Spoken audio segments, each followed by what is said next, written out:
Welcome everybody back to Boost Motion, guys, and let's talk about it.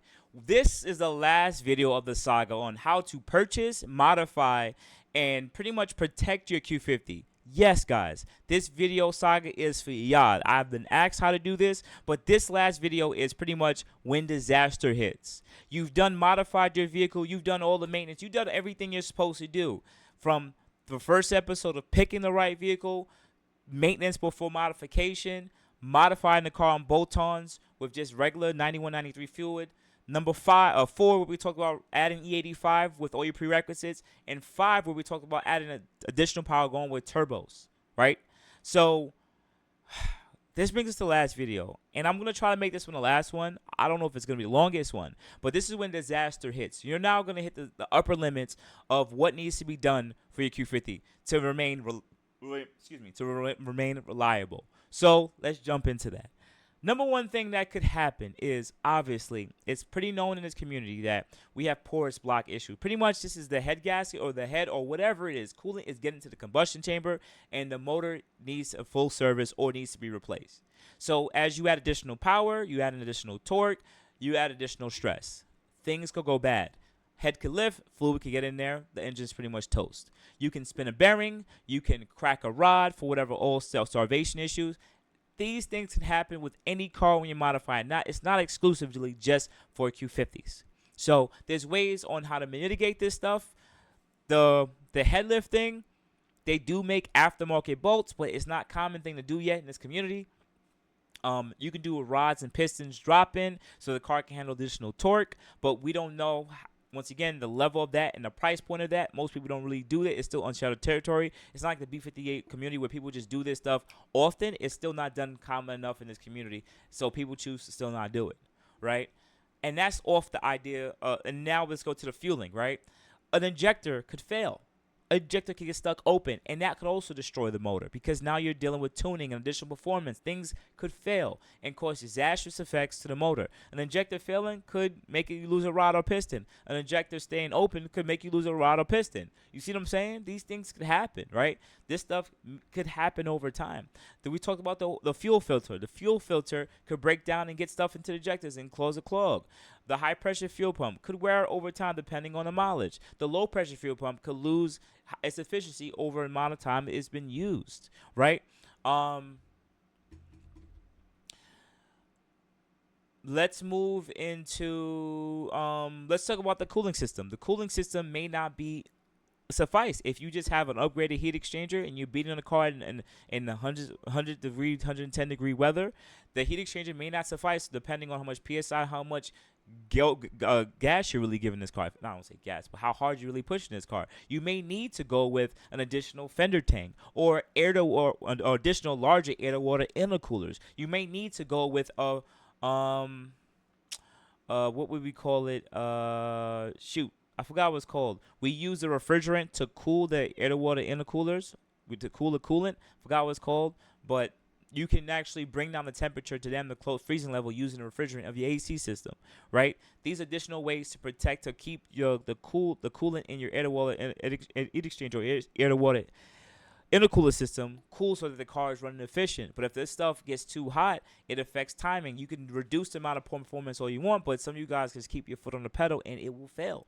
You may, if you don't have a Red Sport or 3.0 T Sport with additional oil cooler, right? Oil cooler for the engine oil, that can affect you too because now you're pushing higher and higher level into the temperatures of oil. Oil is going to be around that 210, 220 depending on the temperature, but if you start seeing 230, 240, 250, you're going to run into issues, especially if you're pushing the car hard and you're going to lose that motor. You see, in this video, in this whole saga, I talked about how to aim for the additional performance on things, to try to do the prerequisites. You know where something's done and taken care of so that you don't run into those issues again, right? You might need to go with a larger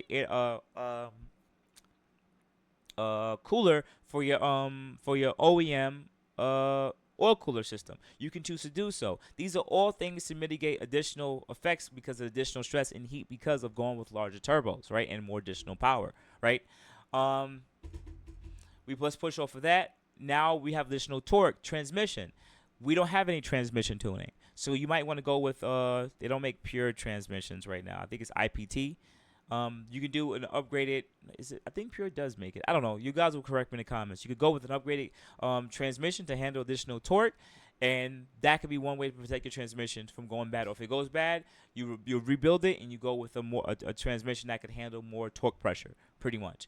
At this point, now you can start looking into. We're still in the idea of the engine. You have engine mounts. These engine mounts were designed to take 300 pounds of torque, 350. Now you double that. These engine mounts are going to go bad very soon. So you could go with Z1 or any other additional engine mounts or even trans mounts. The same thing here. You have additional amount of twisting forces going on a drivetrain. So these rubber insulators are going to break down. You're going to hear knocking noises. So you go with a more firm polyurethane design ones, which are going to add more rigidity, but you're going to get a lot more feedback in the cabin. It's going to feel more like a race car rather than a luxury car. Some people may not like that, but this is what you may need to do, or you might just go back with the OEM and then you have to just change out that stuff a lot more quicker than compared to one time done for like the engine mount and the transmission mount going with the polyurethane one. Your stock drive shaft is two-piece. If you do a lot of hard launches, the carrier bearing in the middle, which is also rubber insulated, is going to break down. You're going to hear knocking. You're going to get more shaking in a vehicle because there's an imbalance in the drive shaft. So you might want to go with a one-piece drive shaft that's made out of aluminum or carbon. Our cars also, so that may be an additional issue you may run into. There are going to be rear subframe insulators that you need to put in a car that will break down over time. A lot of this stuff is actually pretty accessible through Z1 Motorsports and other websites where you're looking to add in this additional components because things will break now because you're making all the power. I know people are watching right now, well, Boost, why you didn't say that at the start? The reason being is if you're making less power, this stuff has your OEM parts have a longer service life. So I would love for you to change that stuff at the start, but you may not ever need to do it because some of y'all may not keep your car that long. But if you know that you now up to the point of you have upgraded turbos, you're doing hard launches, the car has additional power, some of this stuff, the service life will decrease astronomically fast. So you're going to have to now upgrade some of these things. And then you upgraded them. Now the car is now officially a lot more rigid, a lot more put together. If you care about driving performance, you can add sway bars, strut bars, any other suspension modifications additionally to the car if you want to choose so. That's up to you if you want. That's questionable if you do want to do that. And finally, our cars have open differentials. So it has rear differential. If you overdrive, it has front differential too. These cars come with open diff, so one wheel will spin faster than the next. That stuff can destroy and mess up the differential over time. So you might want to go with a LSD or LSD rear differential to your specific gear ratios or final drive of the vehicle, and that will allow those two wheels to spin very close to or not a huge difference into. So it'll be better for performance, and it'll last a lot longer, and the car could take a lot more abuse better. The car will be more designed more to handle more better like a sports car. The front differential, I've been told you can put a GTR front differential in there. Yes, it's an LSD front differential. That's what I've been told from what I was reading. So you can choose to go with a GTR front differential. That's not common at all. I'm just saying on the video, you can choose to do so. And at this point, I pretty much talked about all the things you could technically run into or additional issues you may run into because you did everything, right? And as I said at the start, you have to think about where you want to land. If you know you want a 700 horsepower car, you're gonna have to do a lot of these additional things. But at the end of the day, if you just choose to go for just performance at the start, there's gonna be so much other problems that you're gonna run into. If you go put 0-1 turbos and you just care about the fueling modifications, what about your alignment? What about your tires? What about your brakes? What about your suspension? What about your maintenance? What about the additional coolers? You know what I'm saying? Like, you missed out on so much stuff that is going to affect your vehicle moving forward because you didn't do those prerequisites. You get what I'm trying to say? And that is the biggest hindrance in the car community, and that's what makes most of us get a bad taste in the mouth when modifying cars because we'll go cop a JB4 and just throw it on there and beat it on the car. Yeah, the JB4 is pretty cool, but it doesn't make the car a race car. What makes the car a race car is the parts you put on it and what they're designed for and how you could do well and you maintain it. You see what I'm saying? JB4 is a great tool, but it's only a good tool when used properly with other prerequisites so that it's running right, period. So all in all, there's other things that could happen here. Things could break. More things could happen. It's a car. You made additional power. Things have a service life. It will fail. And I just want you guys to make the best decision possible. So this is pretty much brings to an end of the 6 video saga on pretty much how to pick the right Q50, modify it, and what to look out for. I try my best to give the best information out there possible. This is an updated 2024 version. If you guys want me to elaborate a little bit more on different options of heat exchangers, exhaust, anything, type it in below in the comments. If it makes good for a good video, and if I know I can update this video from like 3-4 years ago, and it could be an updated video, I will do so. Some people have been asking me to do 3 and 3.5 inch downpipes. I don't have enough information on them yet, but there's so much new things out there to talk about now for the community, and you guys are gonna, some of the information is outdated. So let me know in the comments below. I try my best to help you guys out. I've been in this community for a while. Maybe I'll hop in another Q50.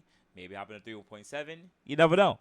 So outside of that, guys, you have a good morning, good afternoon, good night. I really appreciate you guys for your support. Also, if you made this to this part, I need to bring the Boost podcast back. I know I need to.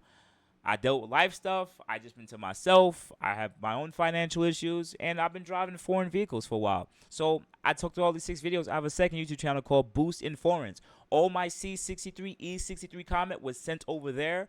Some of it's still on this channel, but I'm still building a whole different crowd of Boost in Foreigns family over there that like me in foreign vehicles, right? And as of right now, yeah, I do have a 2021 740 big, not for performance, just for my lifestyle. You know, so doesn't mean I quit on these cars. It's just I'm gonna get back into the modifying car community. Maybe I won't hop back into the 150. Might happen into a Evo 9, or I might hop into a STI, something else. It's still Boost. You know what I'm saying? It's still me. But you guys didn't like the foreign content that much, so it is what it is. So outside of that, guys, you have a good morning, good afternoon, good night. I really appreciate you guys for your support. I'm really thankful of you guys rocking with me over the last couple years, man. Thank you guys. I appreciate it. You guys have a good day.